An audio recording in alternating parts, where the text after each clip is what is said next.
bu mu topp yenn réaction yi non moom attaquant la il doit amener tous ses attaquants déedéet c'est-à-dire Abdourahmane am na ay match yoo xamante ne mun nga indi say 4 attaquants mais nag ñun ñëpp constat bi ñu def ci Coupe d'Afrique des Nations bi mooy c'est une compétition où on retrouve beaucoup d'intensité. Ça c'est vrai. xoolal match bi nga xamante ne Cameroun football na ko ak Côte d'Ivoire. xoolal match bi nga xamante ne le Maroc football na ko ak cette équipe du Mali. xoolal bërki démb match bi nga xamante ne Nigéria joué na ko ak Tunisie. Des fois doo sentir sax trop les individualités mais da ngay sentir un collectif très fort. moo tax qu'on le veuille ou non suñuy football avec des équipes comme la RDC ay Algérie ay Côte d'Ivoire mais on est obligé de renforcer notre milieu de terrain c'est-à-dire il faut que ñu am un milieu de terrain très compact léegi nag par moment sax je me demande est-ce que tey jii nii entre guillemets il n'y a pas une fuite de responsabilité parce que nag oui il faut faire des choix Abdourahmane dañuy jël ñaari match référence muy Angleterre ak la RDC match yooyu ñoom bi ñu leen di gagner dañu remporter suñu bataille du milieu et pourtant aujourd'hui il y a une valeur ajoutée dans cette équipe-là parce que on est en train de dire que le Sénégal manque d'efficacité de réalisme mais équipe bi am nañu des valeurs ajoutées je m'explique match bi ñuy jouer contre le Soudan fii nii sur le but de Pape Matar Sarr Kalidou Koulibaly a été passeur décisif bi ñuy jouer contre la RDC sur le deuxième but sénégalais Kalidou Koulibaly moom moo def la passe bi ñuy jouer contre Angleterre sur le but de Habib Diarra Kalidou Koulibaly moom moo def la passe et beneen mbir bi mooy Pape Thiaw bi mu ñëwee ba tey dafa am ay joueurs yoo xamante ne dañoo gagné énormément de points dans le dispositif muy Lamine Camara ak Habib Diarra et ñooñu nekk nañu des joueurs yi nga xamante ne en dehors de leur registre de relayeur ils sont capables de te marquer des buts.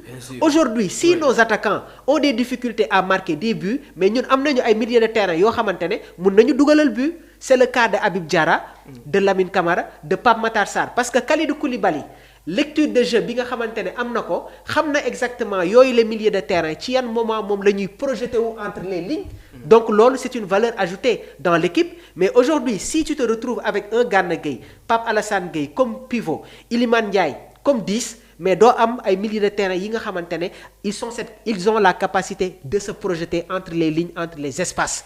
Pape Gueye ñu bëri ñu koy reproché mooy il est un peu lent ci transition yi yaa ngi koy wax 5 ans suñu transition yi dafa yéex mais est-ce que nekkul problème bi ne se situe pas au milieu de terrain parce que tamit quand nous avons Pape Gueye ak Gana Gueye amuñu Lamine Camara amuñu ki nga xam ne aussi moom mooy Pape Matar Sarr est-ce que tamit waruñoo xoolaat le milieu je répète ma question que ne Pape Gueye est-ce que tamit yéexaay bi ñuy wax ci moom duñ ko reproché amul aussi une part de vérité. xam nga ce qu'il faut savoir mooy Pape Gueye actuellement avec l'équipe nationale du Sénégal il ne joue pas ci registre bi nga xamante ne moom lay footballer ak Villarreal parce que Villarreal début de saison bi dañ doon jouer avec un schéma 4-2-4 dañuy teg Santi Komesania ak Pape Alassane Gueye sur les couloirs ñu am Buchanan Pepe seen beneen numéro 9 ak Ayoze Perez bi ñu demee ba ci biir championnat bi seen entraîneur dafa indiwaat beneen schéma bu bees indiwaat Santi Komesania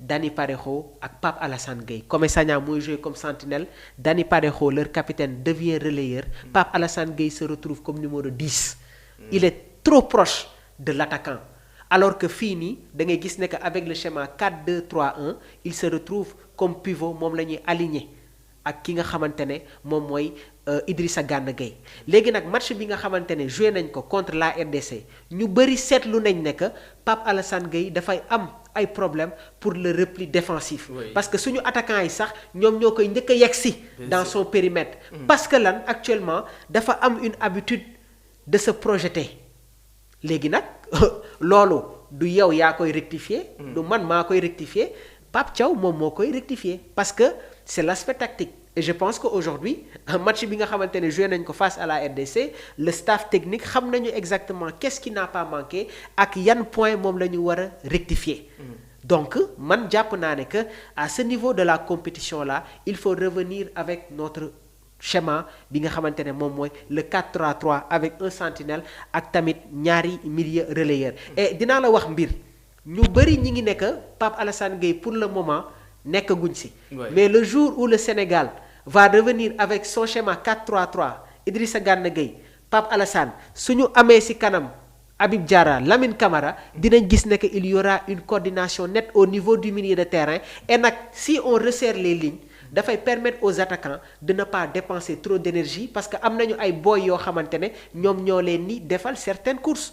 Donc il suffit juste que ñu def des rectifications yu ndaw pour que équipe bi amaat une coordination. Très bien. Léegi nag concernant li nga xamante ne mooy le réalisme loolu du Pape Thiaw moo koy jàngal suñu attaquants yi. mais il a insisté tamit ci loolu Pape Thiaw parce que tamit conférence de presse bi nga xam ne am na démb avant le match donc muy xam ne suñu problème actuellement c'est le réalisme maanaam ñu mën a dugal suñu occasion yi nga xam ni ñoom ñu ngi koy am donc loolu aussi tamit ban discours la Pape Thiaw war a mën a tenir à ses attaquants pour au moins ñu mën a concrétiser nos occasions.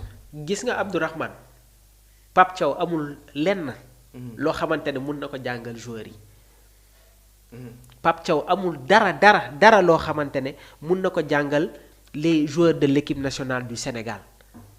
waaw ils sont tous des professionnels. Ils sont tous des professionnels mais en dehors de ça. Ils sont dans les grands championnats. Bien ils sûr. sont dans les grands clubs. Et ils sont confrontés à toutes les formes de concepts tactiques. Abdourahmane Pape Thiaw il suffit juste que mu indi une bonne communication les joueurs n'auront pas de problème pour appliquer pour exercer tey jii les schémas yi nga xamante ne moom la teg en place et c'est ça la chance de l'équipe nationale du Sénégal par rapport aux autres pays africains parce que en termes de rythme en termes d'intensité en termes de tactique suñu joueurs yi ils font face à de très grands attaquants. Ça c'est vrai. Et c'est dans tous les compartiments. Nos joueurs dañuy jouer Premier League Ligue des Champions Bundesliga. le championnat espagnol. Oui. Donc foofu noonu tactique bi moom mooy gën a feeñ. Léegi nag concernant le réalisme mais du Pape Thiaw moo koy jàngal attaquant yi. mais quand même match de poule yi mën nañoo comprendre mais bu ñu génnee match de poule Mamour dem ci phase éliminatoire direct yi loolu ça ne pardonne pas. Abdourahmane boo duglul da ngay ñibbi. Abdourahmane oui. foofu nag Pape lenn rek la mën a def jël ses responsabilités def des choix très forts. Parce que nag suñu demee ba ay huitième de finale quart de finale. Oui. foofu amatuñu benn chance benn temps Bien boo sûr. xamante ne dañ koy may benn attaquant. Ça c'est vrai. ma ne la suñu demee ba ay huitième de finale ay quart de finale amatuñu benn temps boo xamante ne dañ koy may benn attaquant. te nag foofu noonu dama koy commencer ci Nicolas Jackson. C'est un attaquant qui joue ci championnat allemand bi Bundesliga. C'est un attaquant bi nga xamante ne actuellement il joue dans l'un des meilleurs grands clubs du monde muy le Bayern Munich. C'est un attaquant passé par Villarreal entraîné par Unai Emery. Attaquant la boo xamante ne jaar na Chelsea football Stamford Bridge jóge Chelsea football fi nga xamante ne moom mooy Bayern Munich.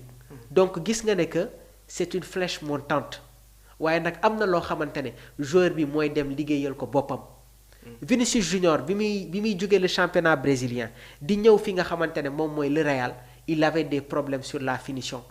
Mais da nga gis ne que après dem na ko travailler. Il a beaucoup travaillé. am na ay joueurs yoo xamante ne au début ils avaient énormément de problèmes pour réaliser leurs actions. dañoo dem liggéeyal ko seen bopp. am na loo xamante ne attaquant bi mooy xam ne que man mii nii kat. lii mooy sama problème damay dem wuti ko. Ça c'est parce vrai. que il ne faut pas se limiter ci benn fonction rek football tollatul foofu.